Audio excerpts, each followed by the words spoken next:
देश का मिजाज नॉर्थ। लेट्स माइक देश का मिजाज और खबरें नॉर्थ से। दिल्ली के जेएनयू कैंपस में सुप्रीम कोर्ट द्वारा उमर खालिद और शर्जील इमाम की जमानत याचिका खारिज किए जाने के विरोध में छात्रों ने प्रदर्शन किया। यह प्रदर्शन साबरमती हॉस्टल के बाहर हुआ, जिसे जेएनयू छात्र संघ ने आयोजित किया था। प्रदर्शन के दौरान कुछ छात्रों ने विवादित नारे लगाए।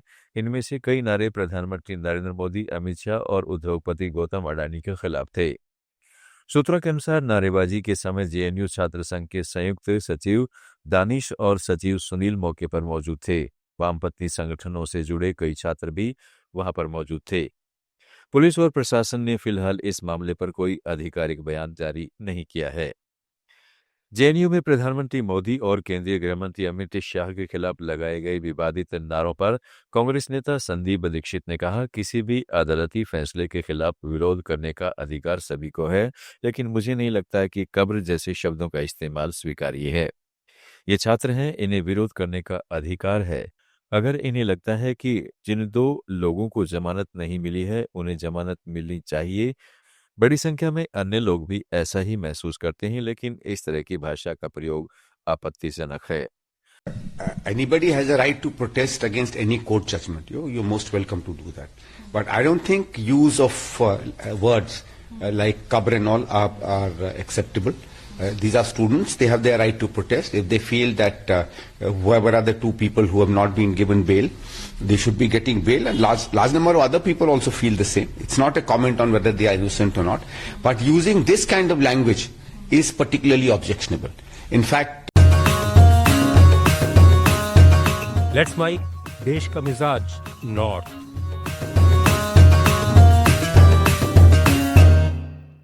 वहीं भाजपा विधायक अरविंदर सिंह लवली ने जेएनयू की घटना पर कहा है कि इस देश में कोई भी सुप्रीम कोर्ट से ऊपर नहीं है, न्याय व्यवस्था से ऊपर कुछ भी नहीं है, सरकार भी इसका पालन करने के लिए बाध्य है।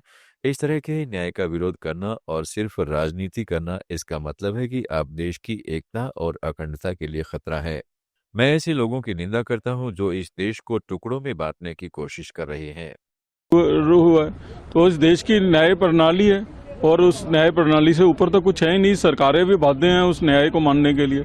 तो अब ऐसी स्थिति में जो है उस न्याय का इस तरीके से विरोध करना और जो है इसमें कोरी राजनीति करनी, इसका मतलब आप देश की एकता और अखंडता के लिए खतरा हो।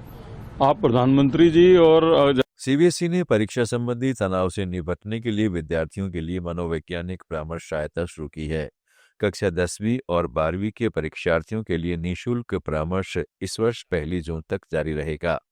सीबीएसई की परीक्षाएं 17 फरवरी से शुरू हो रही हैं। विद्यार्थी टोल फ्री नंबर पर हिंदी और अंग्रेजी में 24 घंटे सहायता प्राप्त कर सकते हैं।